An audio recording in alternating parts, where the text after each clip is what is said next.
My phone lit up at 3 in the morning with a text from my sister that made my blood turn to ice. Sold the family beach villa for $6 million. Thanks for staying overseas, sis. Finally putting this old place to good use.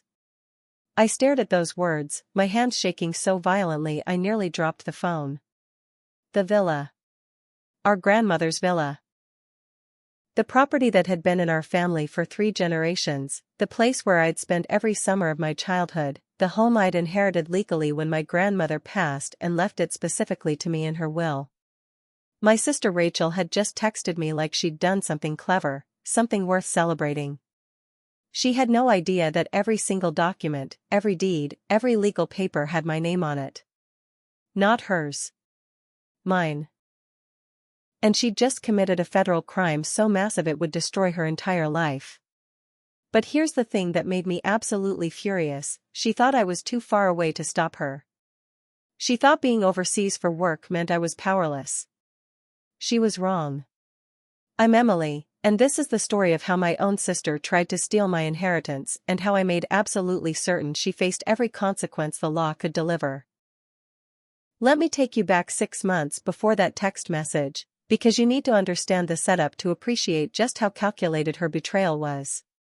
My grandmother had passed away 18 months prior to all of this, leaving behind the most beautiful beach villa you could imagine.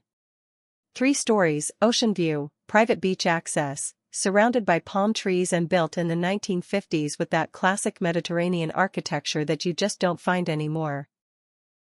When grandmother died, the will reading was simple and clear. The villa went to me. Not split between Rachel and me. Not left to both daughters. Just me. Grandmother had been explicit in her wishes, had even written a letter explaining why. She'd said that I was the one who visited her every week, who took care of her in her final years, who valued family history and would preserve the legacy of that property. Rachel had been furious. Absolutely furious. She'd contested the will, hired a lawyer, demanded the property be split 50-50. But grandmother's will was airtight. After 3 months of legal back and forth that cost Rachel thousands in legal fees, she finally backed down. Or so I thought. She'd hugged me, tearfully, and said she understood. Said that grandmother knew what she was doing, that she respected the decision, that we were still sisters and nothing would change that. I believed her. God, I was so stupid to believe her. I kept the villa exactly as grandmother had left it. I'd go there on weekends, sometimes just sit on the porch and remember her, remember family gatherings, remember feeling safe and loved. The property was worth millions, yes, but it wasn't about money for me. It was about legacy, about family, about honoring the woman who'd raised me when my own mother couldn't be bothered. Then my job offered me an overseas position. 18 months in Singapore, leading a major project, incredible opportunity for my career. The salary was substantial, the experience invaluable. I agonized over the decision because it meant leaving the villa, leaving the place that meant so much to me. Rachel encouraged me to take the job. Actually pushed me to accept it. Said she'd keep an eye on the villa while I was gone, make sure the property management company was doing their job, check in regularly. She seemed so supportive, so genuinely happy for my opportunity. Now I know why. She'd been planning this from the moment I told her about the Singapore offer. Maybe even before. I moved to Singapore, threw myself into work. The time difference meant communication with family back home happened in scattered text messages and occasional video calls. I trusted Rachel to handle checking on the property. I trusted the property management company to maintain it. I had no reason to suspect anything was wrong. Until that 3 a.m. text message that shattered everything. I read it 3 times, each time hoping I'd misunderstood. But the words were clear. Sold the family beach villa for $6 million. Past tense. Already done. Accomplished. She was announcing it like it was fait accompli. My first call was to the property management company. I woke up the owner, didn't care that it was the middle of the night his time. Has anyone contacted you about selling the beach villa? Ms. Emily, yes, actually. Your sister came by about 2 months ago with paperwork saying you'd authorized her to handle the sale. She had documentation that looked legitimate, so we transferred our management to the new buyer's team last week. 2 months. She'd been executing this plan for 2 months while I was thousands of miles away, trusting her, believing we were family. I never authorized any sale. I never gave her permission. That property is mine alone. Silence on the other end. Then, oh God. Ms. Emily, I'm so sorry. The paperwork looked official. It had notarized signatures, legal stamps, everything appeared legitimate. Forged, I said, my voice shaking with rage. All of it forged. I need you to send me copies of every document she provided. Every single page. Right now. He did. Within 20 minutes, I had PDFs of the entire fraudulent sale. Purchase agreement, deed transfer, power of attorney documents supposedly signed by me authorizing Rachel to act on my behalf. My signature was on everything. Except I'd never signed anything. Never authorized anything. Never even knew this was happening. The forgeries were good. Really good. Someone had practiced my signature, had it notarized by someone clearly in on the fraud, had created an entire paper trail of lies. I immediately called my lawyer, got him out of bed too. Didn't care. This was an emergency. I sent him all the documents and explained the situation. Emily, this is serious fraud. Not civil dispute, criminal fraud. Your sister could go to prison for this. Good, I said, and I meant it. The betrayal was so complete, so calculated, that any sisterly affection I'd felt had evaporated. She'd tried to steal my inheritance, forge my signature, and sell property that wasn't hers. She deserved prison. I'm booking the next flight home, I told him. Start filing charges. I want her arrested. Are you sure? This is your sister. Family matters can be resolved. She stopped being my family the moment she forged my signature and stole my property. File the charges. The next flight out of Singapore wasn't for 6 hours. I spent that time gathering every document I could find. My copy of grandmother's will. The deed in my name. Property tax records showing me as the sole owner. Bank statements showing I'd been paying all expenses. Everything that proved the villa was mine and mine alone. I also did something else. I accessed the county recorder's office online and looked up the recent sale. And there it was. Filed 2 weeks ago. Beach Villa property transferred from Emily Morrison to new owner, Pacific Horizons Development LLC, for $6 million. I dug deeper into Pacific Horizons. It was a shell company, created 3 months ago. Registered agent was a lawyer I didn't recognize. But when I cross-referenced the business address, it was a mailbox rental facility. Rachel had sold my property to a fake company. Which meant the $6 million had gone, somewhere. Probably offshore accounts, probably already being laundered and hidden. The rage I felt was unlike anything I'd ever experienced. This wasn't impulsive. This wasn't a mistake. This was premeditated, calculated theft. She'd spent months planning this, setting it up, waiting for me to be far enough away that I couldn't stop it. The flight home was 14 hours. I didn't sleep. I couldn't. I kept imagining confronting her, kept playing out scenarios, kept oscillating between heartbreak that my sister had betrayed me and fury that she'd thought she'd get away with it. When I landed, I didn't go home. I drove straight to the villa. The property management company owner had told me the new owners were already moving in, already making changes. I needed to see it with my own eyes. The gate was open when I arrived. Construction trucks in the driveway. Workers everywhere. I parked on the street and walked up, my heart pounding. They were gutting it. My grandmother's beautiful villa was being demolished from the inside. Original hardwood floors ripped up. The hand-painted tiles from Italy that grandmother had installed in the 50s, smashed and thrown in a dumpster. Walls torn down. The entire interior being destroyed. I stood there watching them destroy 3 generations of family history, and something inside me broke. I started screaming. Actually screaming at the workers to stop, to get out, that this was my property. They looked at me like I was insane. The foreman came over, annoyed. "Lady, you need to leave. This is private property, we're under contract. This is my property." I shouted. "I never sold it. Check your documents, my name is on the deed, I am the owner." "The owner is Pacific Horizons Development," he said. "We have all the permits, all the paperwork. You need to leave before I call the cops." "Call them," I said. "Please, call them right now, because I'm reporting this as fraud and theft." He looked uncertain now, probably because I didn't seem like a random crazy person but rather someone genuinely distraught and claiming ownership. He pulled out his phone. Within 15 minutes, 2 sheriff's deputies arrived. I explained the situation, showed them my documentation on my phone. The deed in my name. The will. The property tax records. Everything.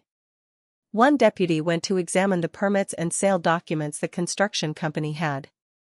The other stayed with me, taking my statement. "Ma'am, if what you're saying is true, this is a serious crime. Do you know who facilitated this fraudulent sale?" "My sister. Rachel Morrison.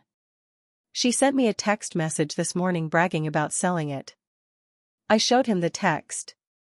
His expression darkened. "And you were overseas when this happened?" "Singapore. For work. I've been gone 4 months. She knew I was far away, knew I wouldn't find out until it was done." The other deputy came back with paperwork. "Sheriff, you need to see this. The sale documents have Emily Morrison's signature as the seller. But this woman standing here is Emily Morrison, and she's saying she never signed anything. They compared my ID to the signatures on the fraudulent documents. Obvious forgery, though someone had tried to make it look legitimate. We need to halt all work immediately," the first deputy said. "This is now a crime scene. Possible fraud and forgery." The construction foreman started arguing but the deputies shut him down. Within the hour, all work was stopped, the property was secured, and I was asked to come to the station to file a formal complaint. At the station, I met with a detective. Detective Morrison, no relation, which was a weird coincidence. I gave him everything. Every document, every text message, every piece of evidence. I also gave him Rachel's contact information and address. "We're going to need to bring your sister in for questioning," he said. "This is clearly fraud, forgery, possibly theft depending on where the money went. Are you prepared for what happens next? This is your sister. Criminal charges could mean prison time." "She knew exactly what she was doing," I said, my voice hard. "She waited until I was overseas, forged my signature, sold property she had no right to sell, and destroyed family legacy for money." "Yes, I'm prepared. Press every charge you can." He nodded. "We'll pick her up tomorrow morning. In the meantime, we're going to freeze any accounts related to this sale and trace where the money went." I left the station and went to a hotel. I couldn't go to the villa, it was still a crime scene. I couldn't face going to my old apartment, the one I'd been renting out while overseas. I just needed somewhere to sleep and process everything. That night, I finally called Rachel. She answered cheerfully. "Emily. Did you get my text? Crazy, right? I can't believe we got $6 million for that old place." "We." She said we. Like this was a joint decision, a shared accomplishment. "Rachel, what the hell did you do?" My voice was shaking. "I sold the villa. I know you were attached to it, but seriously, $6 million. We can split it, you can buy something even better.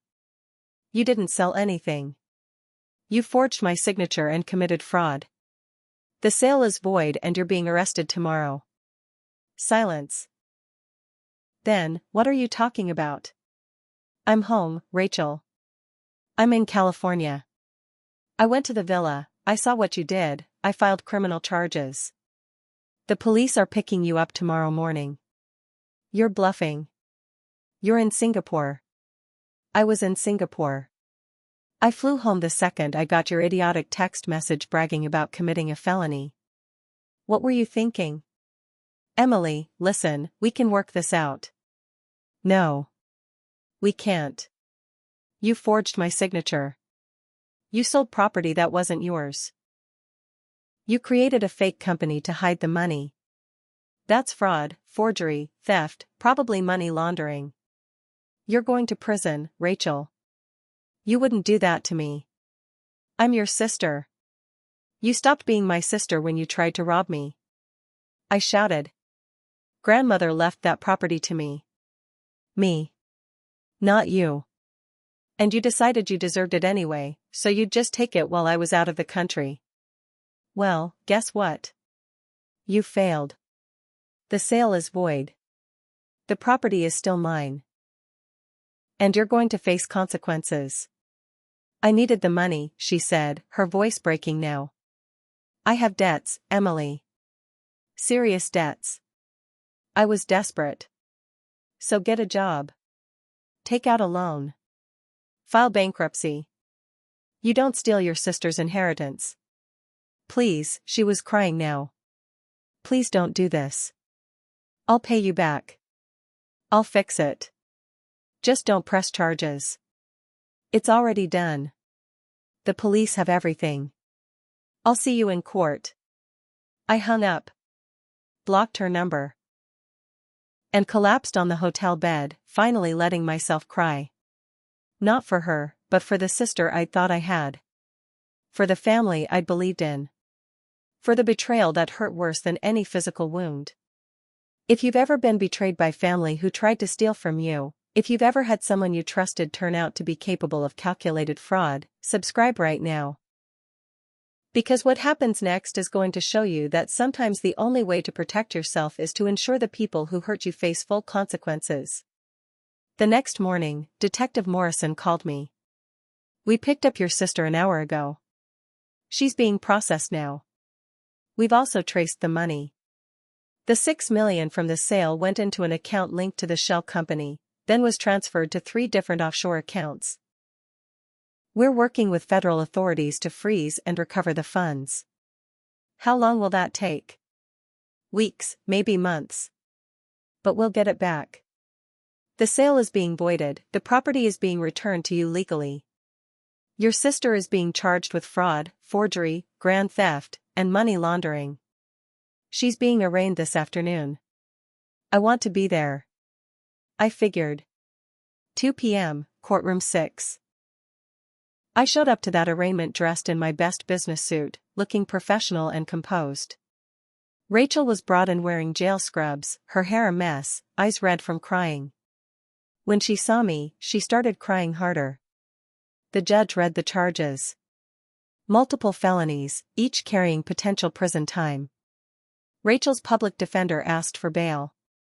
The prosecutor objected.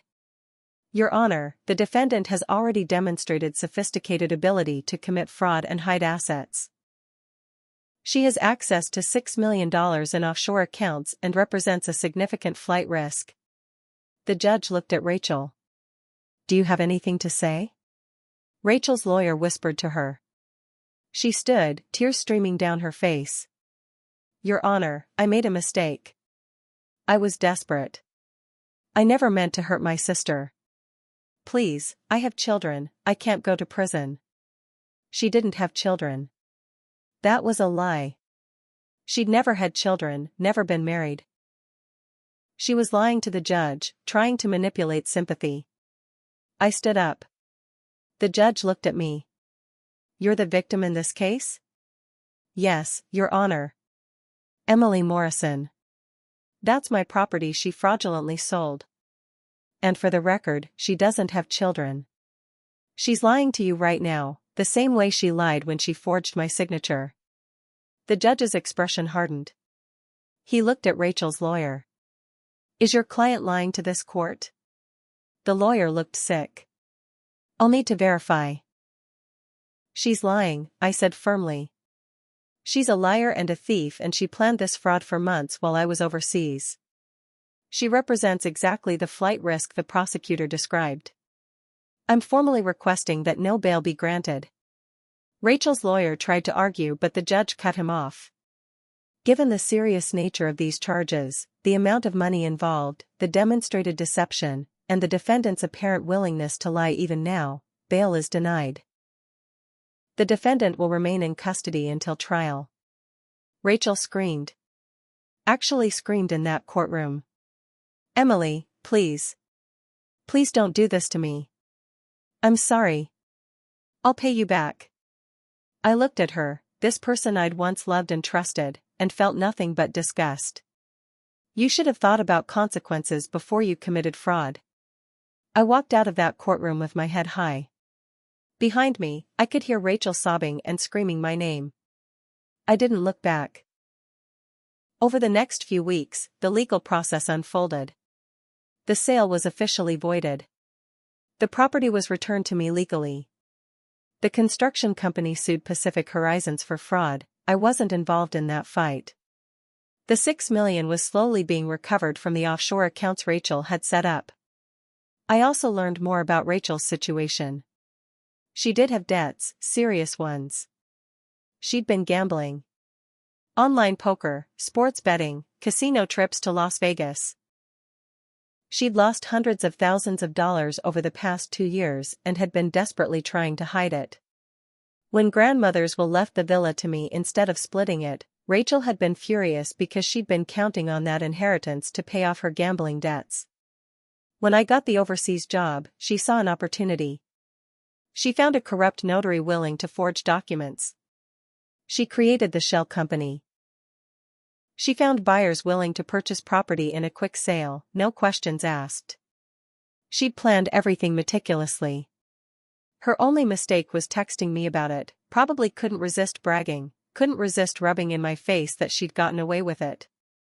Except she hadn't gotten away with it. She'd destroyed her life for $6 million she never got to keep.